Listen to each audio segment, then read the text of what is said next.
Les enfants gauchers sont des malades, n'est-ce pas? Ils ne sont pas malades, hein? Vous devez m'excuser, je suis tamoudi. J'ai pas eu à dire des bêtises, excusez-moi déjà d'avance, d'accord? Bien. Madame, pour vous laver intimement, vous allez utiliser quelle main? Je m'adresse à madame. Gauche ou droite? Le bain intime.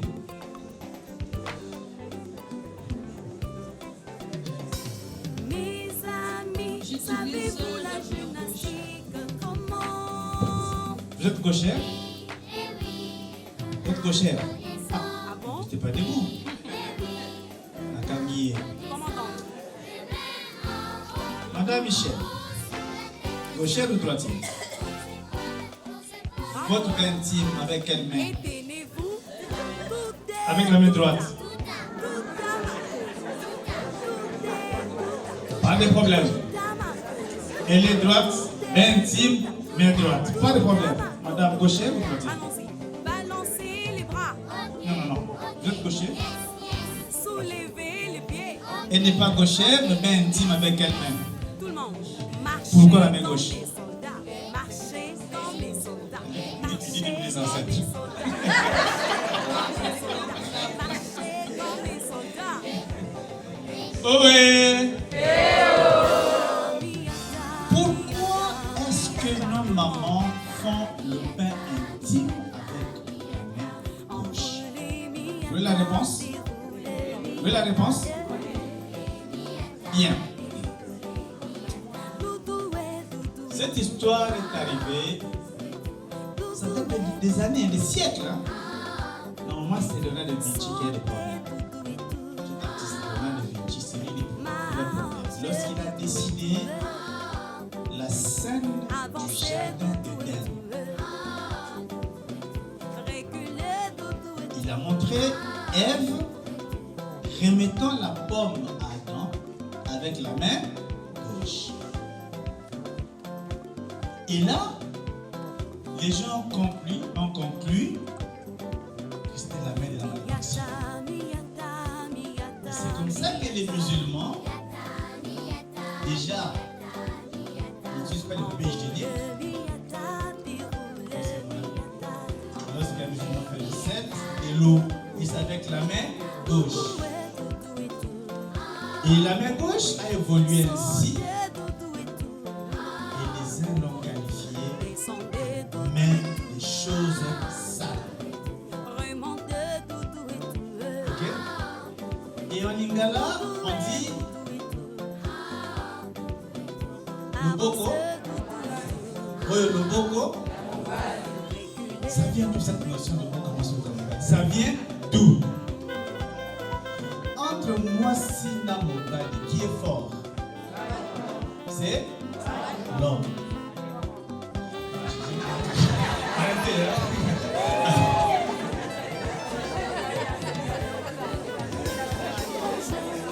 Ah, mais c'est vrai, hein, ça dépend. Hein? Oui, qui dit ça dépend le micro? C'est la table sur son mari, c'est clair.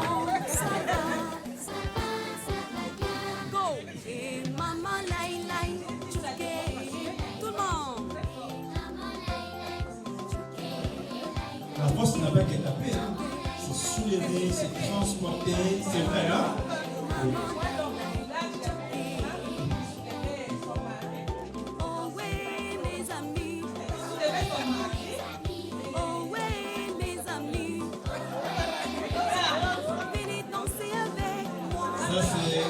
Ça c'est une exception, hein, pratiquement.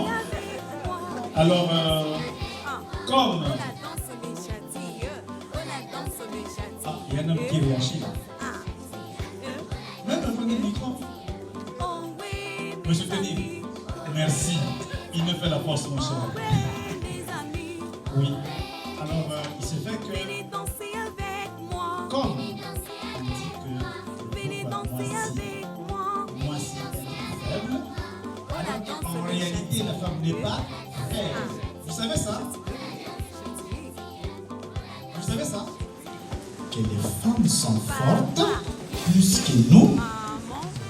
Pour équilibrer les choses, nous épousons les plus jeunes que nous. Preuve, pour ne pas aller loin, preuve, vous avez à la maison 2 enfants qui ont 10 ans. Une fille et un garçon. Va jouer à la guitare. En cas d'absence, qui gère la maison?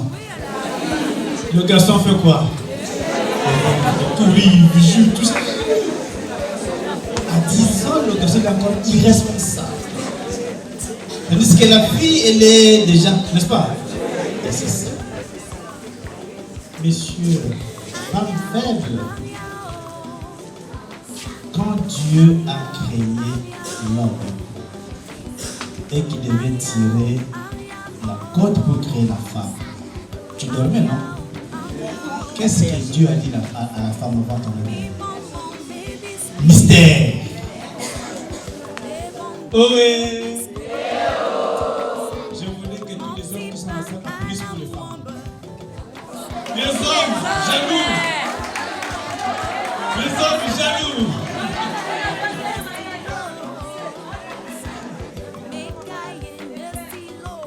En fait, nous allons parler un peu de la neuroscience avec l'enseignement de la neuroscience au préscolaire. Mais il y a plusieurs points. Comme vous avez déjà un peu fait les briefings avec M. Michel, et on va essayer un peu de structurer. Malheureusement, il n'y a pas de câble là. Sinon, vous pourrez voir un peu quelques images du cerveau et des différentes parties. Parce que beaucoup, j'ai entendu parler, oh non, il y a 4 parties dans le cerveau et 2 parties, voilà. On voulait un peu structurer tout ça. Voilà. Donc, concernant le plan, nous allons parler un peu qu'est-ce que la neuroscience, nous allons parler du cerveau, comment ça marche et quelques développements. Et nous allons parler aussi de la mémoire, comment peut-on la développer et les fonctions des enfants dans le domaine qui sont normaux. Il y a d'autres qui ont des difficultés dans les salles. Les papas bouger les cordes. Les tontons bouger les cordes.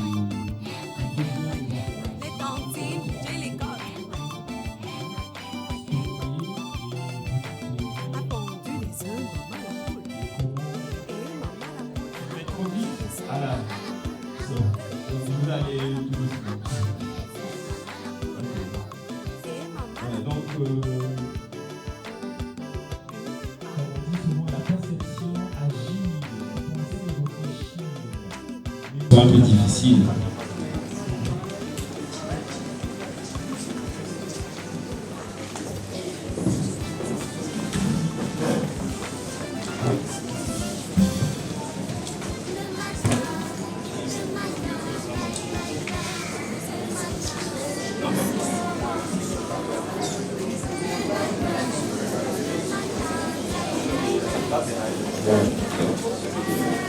Et aussi quelques adaptations que nous pouvons faire sur le plan pédagogique et aussi sur le plan médical. Et la conclusion. Ah, j'entends murmurer, je ne sais pas si c'est bon. À vous? Bon, là c'est bon maintenant? Ok, d'accord, c'est bon, merci. Voilà, donc concernant la neuroscience, on s'est dit que la neuroscience, c'est un domaine de recherche qui étudie comment le cerveau apprend. Et voilà, concernant le cerveau, comment ça marche? Là, par exemple, j'ai cité quelques verbes ici. Percevoir, agir, penser et réfléchir aussi, mémoriser dans ce sens-là. Et à partir de 5 ans, là on parlera de l'ère de la lecture et apprentissage de la lecture à l'école. Voilà, donc, entre 6 ans et 10 ans, là il y a une bonne structuration du développement normal de l'enfant à travers des jeux, des bricolages qui permettent à l'enfant de bien se développer. comme les soldats, marcher comme les soldats. Miyata, miyata, miyata. Le stockage, voilà.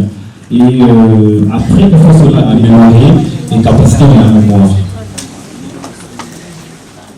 Donc ici, nous allons parler de plusieurs formes de mémoire. Il y mémoire. Je ne vais pas rentrer vraiment au fond. Tu peux comprendre comme ça.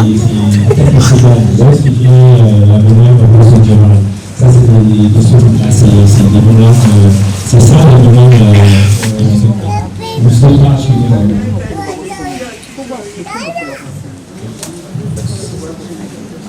Voilà, c'est ceux qui après la conjointe, ça c'est plus la mémoire que nous avons. Et la mémoire sémantique, ça c'est le savoir que nous apprenons à chaque fois. Et l'oubli, parfois on oublie beaucoup. Voilà. Par exemple, ici, on parle un peu de la neuroscience, oui, c'est comme on passe l'école. Voilà. Et j'ai fait un peu le coup. Et c'est là où on va parler. On va avoir une meilleure connaissance permettant de créer ou de rebaser des fonctions exécutives. Dans les fonctions exécutives, vous allez voir, c'est là où on met la main droite, aussitôt on soulève la main droite. La capacité de s'adapter au changement.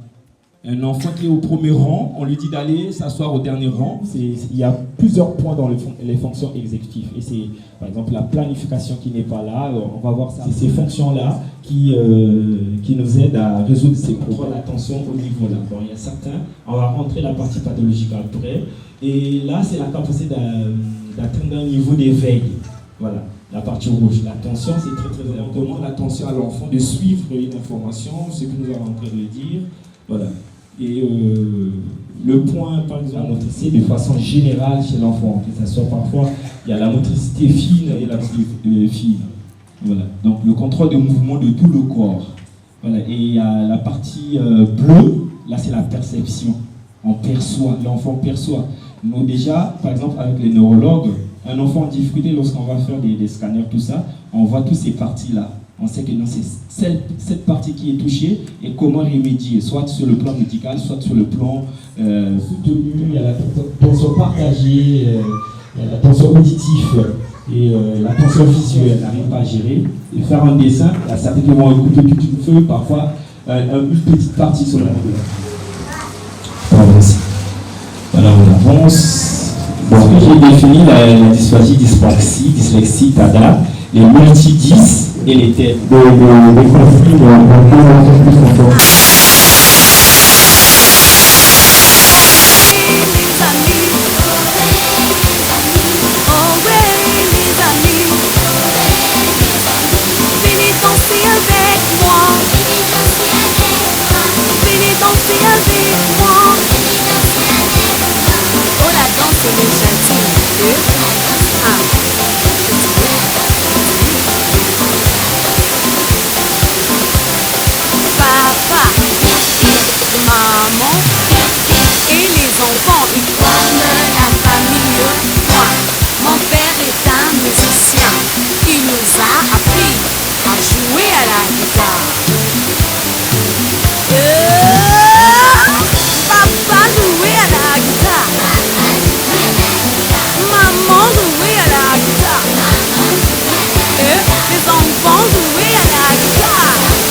pendu les œufs, maman la poule.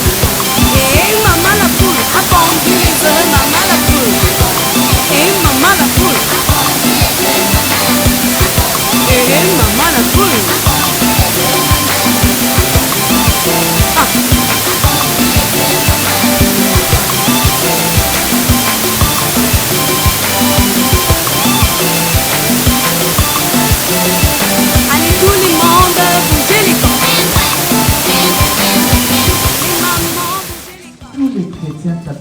chez moi. Parce que ici, c'est la paix aussi. Voulez vous confesser parce que beaucoup de péchés sont commis.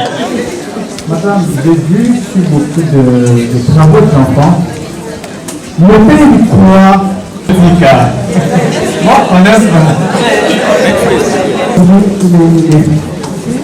Si le niveau le doigt. Ne demandez pas aujourd'hui la droite de la table. On positionner par rapport à la table ou par rapport à l'arbre.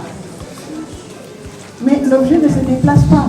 Il n'a ni gauche, ni droite, ni devant, ni derrière. C'est vous qui vous placez. On peut dire à l'enfant, place-toi devant la table. Et moi, je me place, l'enfant va se placer devant la table. Le matin, laï, laï, laï. Le matin, on se réchauffe. Le matin, laï, laï, laï. Le matin, on se réchauffe. On danse, laï, laï. C'est dans les salles des classes, il faut faire attention à ces enfants. On a dit qu'il y a des enfants qui sont hyper agités. Donc, c'est à nous qui le faire. Je laisse l'esprit d'abord répondre à la question, après je reviendrai sur certains sujets.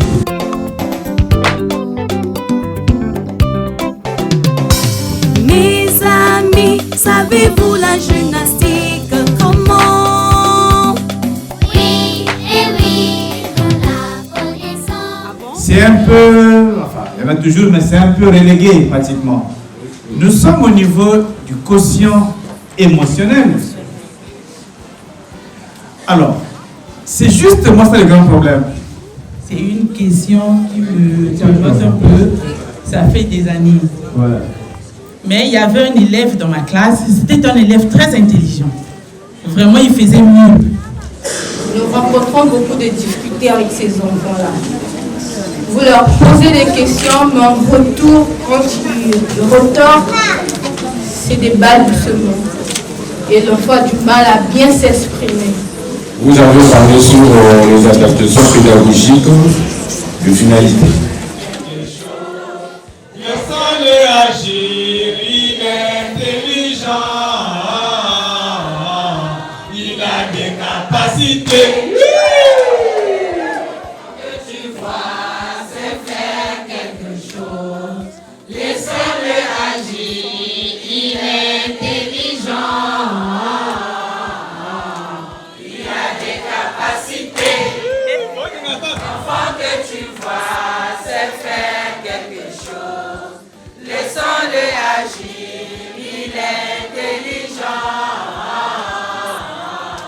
Il a des capacités.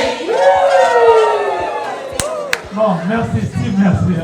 Voilà, moi c'est Steve Mbungu, je suis orthophoniste.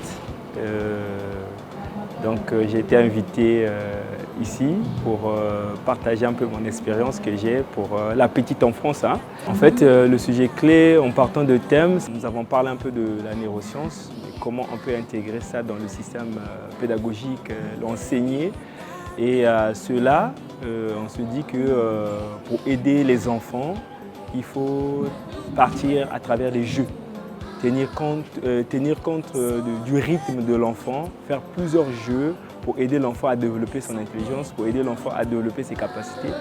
On part des jeux et cela aidera des enfants. Même s'il a des difficultés, l'enfant peut acquérir certaines capacités à travers des jeux. Les choses évoluent, les choses changent. Ce n'est plus encore la vieille école, mais c'est une nouvelle école maintenant. Et il y a des nouvelles stratégies, des nouvelles méthodes qui se mettent en place, comment aider ces enfants. Et je pense bien qu'on doit se former, on doit apprendre des nouvelles méthodes pour aider nos enfants. Par exemple, dans la vieille école, parfois on utilisait le bâton pour ça.